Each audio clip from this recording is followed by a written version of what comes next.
Rozana dhe Gjesti janë në salon, ku tensioni mes tyre është dukshëm i ngritur.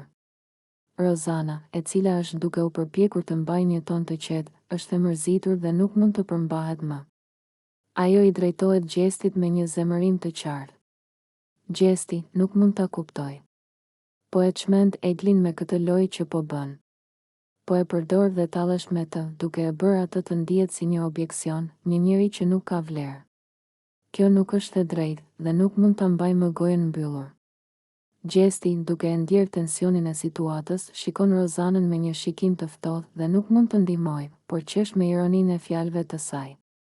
Oh, prap ti? Pse shqetësohesh kaq shumë për Eglin? Ajo është e rritur, ka zgjedhur të jetë kështu dhe unë nuk po e përdor.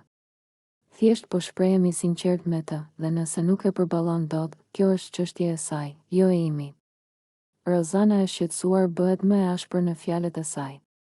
Po, sigurisht.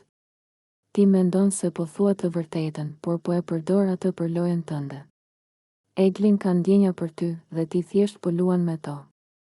Nuk është e drejtë që një njeri ta bëjë këtë, ti nuk je asgjë më shumë se një egoist që mendon vetëm për veten.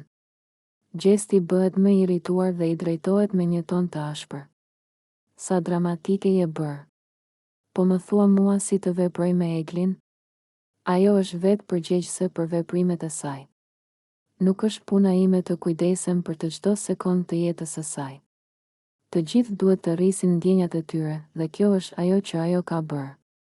Rozana e ndan shikimin nga ai, duke u përpjekur të mbajë kontroll mbi emocionet që po e shqetësojnë.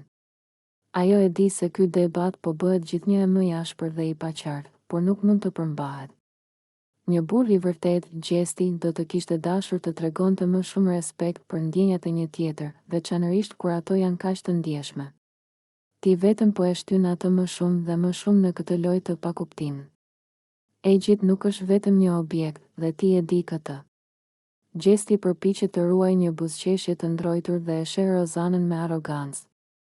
Po, e di që jam një njeri i keq, por si gjithmonë, unë nuk kërkoj miratimin e askujt. Eglin mund të merret me këtë dojë, dhe kjo nuk është e drejta jote ta kritikosh atë për këtë. Rozana, e mërzitur dhe e zhgënjur nga qëndrimi i Gjestit, shikon dhe largon kokën, duke theksuar se kjo është një bisedë që nuk mund të vazhdojë më. Nuk mund të bisedoj më me dikë që nuk kupton pasojat e veprimeve të tij. Ti nuk je asgjë më shumë se një njeri që dëshiron të manipulojë dhe të përdor njerëzit për argëtim. Egjit nuk ka nevojë për këtë nga ty. Me këtë, Rozana largohet nga dhoma, duke lënë pas një Gjesti që ngel i vërshuar nga fjalët e saj dhe i mendohet veprimet që mund të ketë bërë përtej kësaj situate. Gjesti dhe Rozana gjenden në kuzhinë, ku tensioni mes tyre fillon të rritet me çdo fjalë të shkëmbyer. Rozana, e acaruar nga sjellja e Gjestit ndaj Eglit, nuk mund të përmbahet më dhe e përball atë drejt për drejt. Gjesti, më duket e pabesueshme si e trajton Eglin. Nuk lodhesh duke e tallur dhe duke e bërë të ndihet keq? Nuk ke fare ndërgjegje? I thot ajo me një ton të ashpër. Gjesti qesh me përbuzje dhe e shikon Rozanën drejt në sy. Ai ngre duart sikur të mos e kuptonte pse ajo po ndërhyn në këtë çështje. E po, më fal, por çfarë të duhet ty në këtë histori? Ja kthen ai me një ton të ftohtë. Edhe sikur unë të tallem me Eglin nga mëngjesi deri në darkë, nuk është puna jote. Pse e ndjen nevojën të futesh aty ku nuk të takon? Rozana tund kokën, e irrituar nga përgjigjja e tij. Nuk është puna ime. Po ajo është një njeri që po lëndohet. E shoh çdo ditë si ndihet keq nga fjalët dhe sjelljet e tua. Ti thjesht po e përdor dhe po e poshtëron para të gjithëve. Dhe unë nuk do të rri duar kryq duke parë këtë gjë. Gjesti buzëqesh ironikisht dhe afrohet pak më shumë. Oh, sa dramatike je bërë. Unë nuk po e përdor askën, Rozana. Egli vet ka zgjedhur të sillet kështu. Unë ja kam bërë të qartë disa herë që nuk ka asgjë mes nesh, por ajo vazhdon. Çfarë do që të bëj unë? Të ndaloj së jetuari vetëm sepse asaj nuk i pëlqen realiteti? Rozana, tashmë edhe më e nervozuar, e shikon me zemërim dhe e pret me një replikë të fortë. Ti e di shumë mirë që ajo ka ndjenja për ty dhe ti e luan këtë lojë për të mbajtur vëmendjen mbi vete. e manipulon dhe e tall në mënyrën më të ulët të mundshme. Një burr i vërtet nuk sillet kështu. Gjesti kthehet nga banorët e tjerë që po dëgjojnë debatin dhe qesh, sikur të mos i interesonte as pak ajo që po ndodhte. Rozana, ndoshta duhet të merresh me jetën tënde dhe jo me të tjerët. Nuk je as nëna, as mbrojtësja e Eglit. Nëse ajo ka një problem me mua, mund ta thot vetë. Nuk ka nevojë për një avokate të dështuar si ty. Rozana e shikon e shokuar dhe tund kokën në shgënjim. Ti je thjesht një njeri pa ndjenja, Gjesti. Një ditë do ta kuptosh që po luan me ndjenjat e njerëzve dhe do ta paguash për këtë. Gjesti buzëqesh me vetbesim dhe kthehet për t'u larguar, duke e lënë Rozanën ende të acaruar nga mënyra e tij e papërgjegjshme dhe e ftohtë. Egli dhe Vserlo janë përfshirë në një debat të nxehtë, tensioni ndërmjet tyre duket i qartë dhe gjithçka po shpihen në një konfrontim të plotë. Egli, duke e ndjerë se duhet të reagojë, i drejton fjalët e tij ndaj Vserlos, të cilin e akuzon për hipokrizi dhe sjellje të paudhë. Vserlo, ti s'ke fytyrë për asgjë. Po bën sikur je më i miri këtu, por në realitet po maskohesh për një botë që nuk je. Ke aq shumë hipokrizi dhe asnjëherë nuk ke pasur guximin të jesh i sinqert me vetveten dhe me të tjerët. Ti je burr që përpiqesh të tregosh një imazh të fortë, por brenda je një njeri që s'ka asnjë karakter. Tha Egli, duke i drejtuar një shikim të mprejtë dhe të mbushur me inat. Fjalët e Eglit janë të ashpra dhe duken të mbushura me frustrim. Ai nuk mund ta duronte më këtë situatë, dhe gjithçka që kishte në mendje, ai vendosi ta thoshte me forcë. Vserlo, i cili po përpiqet të mbajë një pamje të qetë, reagoi me një buzëqeshje cinike, por brenda tij diçka po ndizte. Çfarë po thua, Egli? A të shohun ty, që shpesh herë dukesh se po e luan këtë lojë si të ishte një shaka? Ti s'ke asnjë të drejtë të më akuzosh për asgjë. Përgjigjet Vserlo, i cili duket se po fshin çdo ndjesi të turpit dhe është gati të përballet me çdo akuzë që i drejtohet, por Egli nuk ndalet. Fjalët e tij janë të shkarkuara nga një frustrim që ka mbajtur për një kohë të gjatë. Ai e shikon Vserlon dhe i thot, po, ti je burr që pëlqen burrat, Vserlo. E di që po përpiqesh të fshehesh atë që je dhe po përpiqesh të imponohesh si dikush që nuk je. Nuk ka asgjë të keqe që të jesh vetvetja, por ti po jeton një gënjeshtër që të bën të dukesh si dikush që është i gatshëm të tradhtojë dhe të mashtrojë të tjerët vetëm për të fshehur të vërtetën. Kjo goditje e fortë i jep një tjetër dimension debatit, duke i shtuar tensionin dhe duke nxjerrë në pa ndjesinë e thellë të hakmarrjes dhe pasigurisë që Egli ndjen ndaj Vserlos. Fjalët e tij janë të prerë dhe plot ngarkesë emocionale, dhe asnjë nga të dy nuk është gati të heqë dorë. Vserlo, duke ndjerë një fare tronditje nga fjalët e Eglit, tenton të mbajë kontrollin, por brenda tij, ndjenjat janë gjithnjë më të ndërlikuara. Egli, më dëgjo. Nuk ke të drejtë të më akuzosh për gjëra që nuk janë të vërteta. Po përpiqesh të më njollosësh pa arsye, por nuk është kështu. Çdo njeri ka të drejtën e tij për zgjedhje dhe nuk është për të shitur veten. Flet Vserlo me një ton të ashpër, duke u munduar të mbrojë veten, por Egli, duke mos e duruar më këtë situatë, i përgjigjet me një të qeshur të hidhur, për sa kohë që je duke jetuar një gënjeshtër, do të vazhdosh të jesh i humbur. Dhe kjo është pikërisht ajo që më shqetëson. Ti po e shet vetveten për të pasur më shumë pushtet, dhe kjo është diçka që nuk mund ta fal. Debati i tyre bëhet gjithnjë më i fortë, duke treguar se sa i thellë është konflikti dhe sa shumë ndikojnë fjalët që thuhen në mënyrën se si ata perceptojnë njëri tjetrin. Vserlo dhe Egli janë duke diskutuar në një kënd të dhomës, duke e ndjerë tensionin që po rritet me çdo fjalë të thënë. Vserlo, me një shikim të mbushur me zemërim, e drejton fjalën drejt Eglit, duke u munduar të shpjegojë mendimin e tij për atë që po ndodh. Egli, duhet të kuptosh që po e humb respektin për veten. Ajo që po bëjnë është një tallje, dhe ti po e lejon atë. Nuk mund të besoj që je duke i dhënë gjithë këtë mundësi Gjestit, duke u përdorur si një lodër për argëtimin e tij. Ti po e trajton veten si diçka që nuk ka asnjë vlerë. Kur do të kuptosh se ke nevojë për më shumë?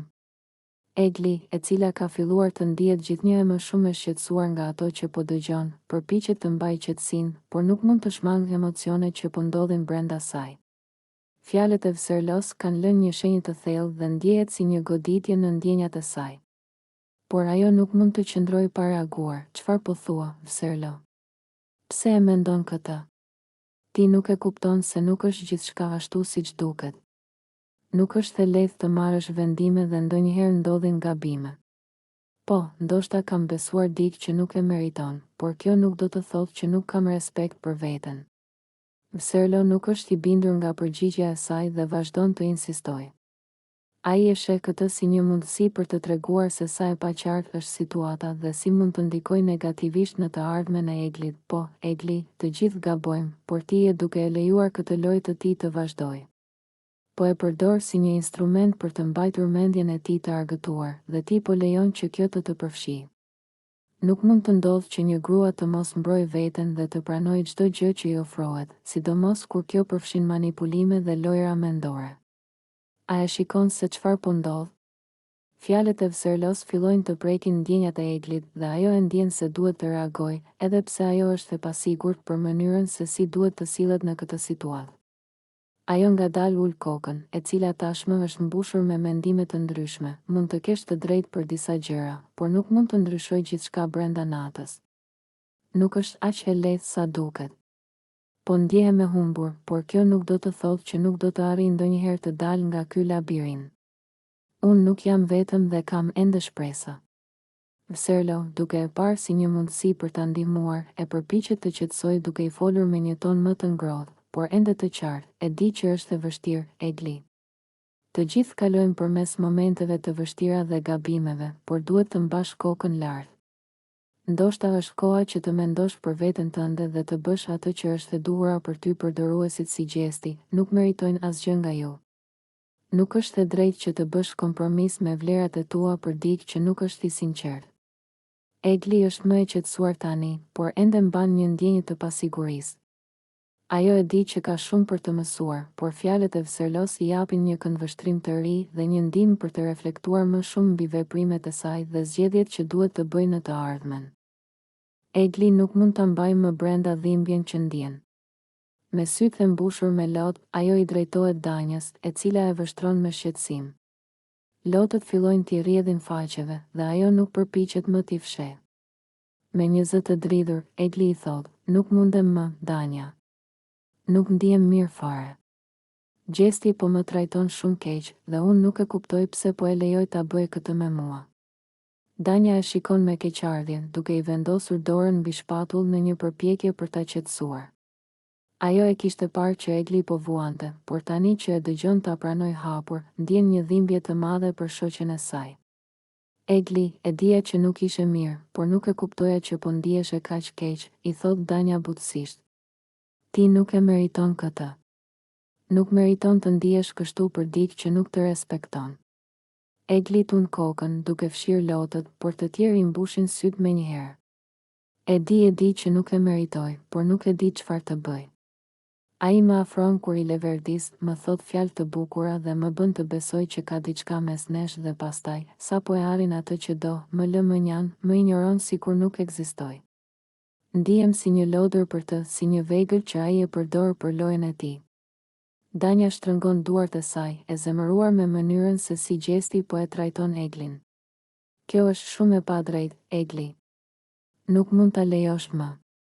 Ai po luan me ndjenjat e tua dhe ti nuk je këtu për të bërë pjesë e lojës së tij.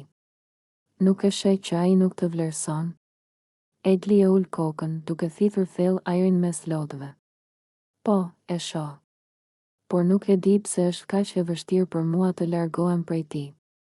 Ndonjëherë ndjej sikur kam nevojë për të, sikur më bën të ndihem e rëndësishme, edhe pse e di që nuk është e vërtetë.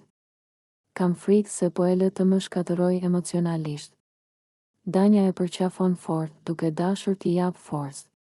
Egli, ti je shumë më e fortë se ç'mendon. Ti ke vlerë, ke dinjitet dhe nuk ke pse ta lejosh askënd të trajtojë kështu. Të duhet të gjesh forcën për ta larguar nga jeta jote, përndryshe do të vazhdosh të vuash.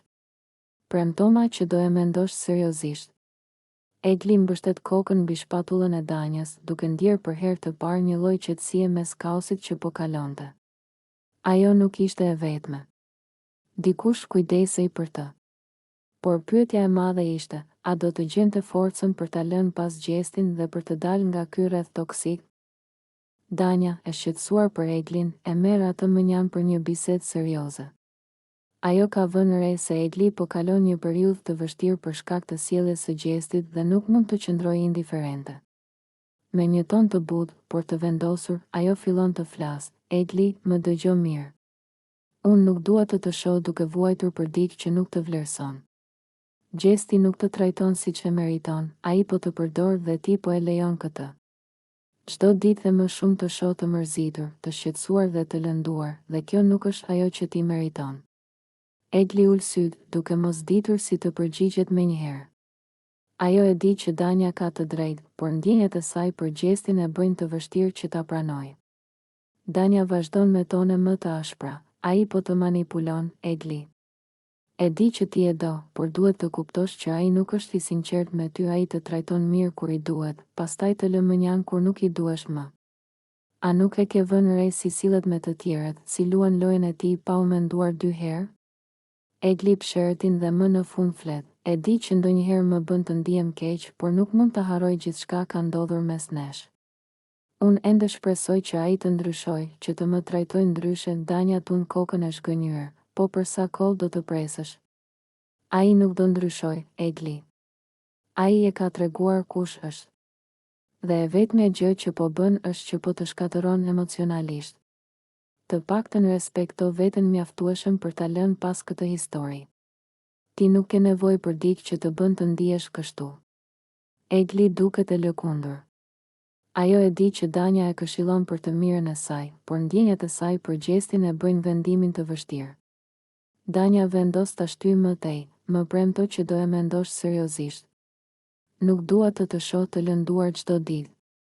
Ti je shumë më shumë se sa një vajzë që pret vëmendjen e një djali që nuk e meriton. Largoje Gjestin nga jeta jote dhe jeto për veten, jo për të. Egli e shikon me sy të përlotur, e prekur nga fjalët e Danjës. Ajo e di që shoqja e saj ka të drejtë, por pyetja e madhe është, a do të ketë forcën ta lërë Gjestin pas një herë për gjithmonë? Gerta dhe Gjesti përfshihen në një debat të ashpër, që fillon me disa komente ironike, por shumë shpejt kthehet në një përplasje serioze. Gerta, e cila është e lodhur nga sjellja e Gjestit ndaj Eglit, nuk mund të përmbahet më dhe i drejtohet me ton të ashpër. Ti e ke përdorur Eglin si leck, e ke shkelur me këmbë, e ke bërë të ndihet keq dhe ajo prapë të beson. Nuk e kuptoj si mundet ajo të jetë ende pas teje. Thot ajo me nervozizëm, duke tundur kokën me shgënjim. Gjesti, që nuk e ka problem të përfshihet në debate, e shikon Gertën me ironi dhe e kundërshton menjëherë. Po ti pse të djeg kaq shumë? Pse të duhet të fusësh hundët mes meje dhe Eglit? Ne e dim vetë çfarë bëjmë. Gerta qesh me ironi dhe përplas duart me nervozizëm. Po se më vjen keq për të, ore. Ajo po vdes për ty dhe ti e shkel në çdo moment, e gënjen, e manipulon dhe ajo prapë beson budalliqet e tua. Ti nuk je burr i fjalës, je një lojtar i ndyrë. Banorët e tjerë fillojnë të ndjekin debatin, disa prej tyre të habitur nga intensiteti i tij. Egli, që ndodhet aty pranë, duket të shqetësuar dhe nuk di si të reagojë. Ajo i hedh një vështrim të hutuar Gjestit, ndërkohë që ai vazhdon të mbrohet. Gerta, shiko punët e tua dhe mos më jep leksione. I thot ai me një buzëqeshje tallëse. Unë e di çfarë bëj dhe nëse Egli më beson, atëherë është puna jonë. Gerta acarohet akoma më shumë dhe i afrohet, duke i treguar me gisht. Po normal që të beson, se ti je mjeshtër për të mashtruar. Por një ditë do të hapen letrat dhe do të dalë në pa kush je vërtet. Edhe Egli do e kuptoj më në fund. Gjesti përpiqet të duket i qetë, por në fytyrën e tij dallohet një nervozizëm i lehtë. Egli duket gjithnjë më e mërzitur, ndërsa banorët vazhdojnë të dëgjojnë me kurreshtje. Duket se ky debat nuk do të përfundojë këtu dhe tensioni mes tyre vetëm sapo rritet. Gjesti dhe Gerta përfshihen në një debat të ashpër, i cili nis fillimisht me disa komente ironike, por shpejt shndërrohet në një përplasje të vërtet mes tyre. Gjesti, i irrituar nga sjellja e Gertës, e akuzon atë se po përpiqet ta nxjerrë keq para banorëve dhe para publikut. Ti je një budallaqe dhe një njeri i shpifur, i thot ai me nervozizëm, duke e parë drejtë në sy. Gjithë kohën vetëm merresh me mua, vetëm përpiqesh të më ulësh para të tjerëve. Çfarë dreqin ke me mua? Gerta, e cila nuk është tipi që tërhiqet nga debatet, nuk e lë këtë akuzë të kaloj pa reaguar. Ajo përplas duart dhe i përgjigjet me një ton sfidues, po të nxjerr keq. Ti e nxjerr veten keq, o Gjesti. Mos mendo se je më i zgjuari këtu brenda. E dim të gjithë çfarë loje bën. Banorët e tjerë fillojnë të vëzhgojnë debatin me kureshtje.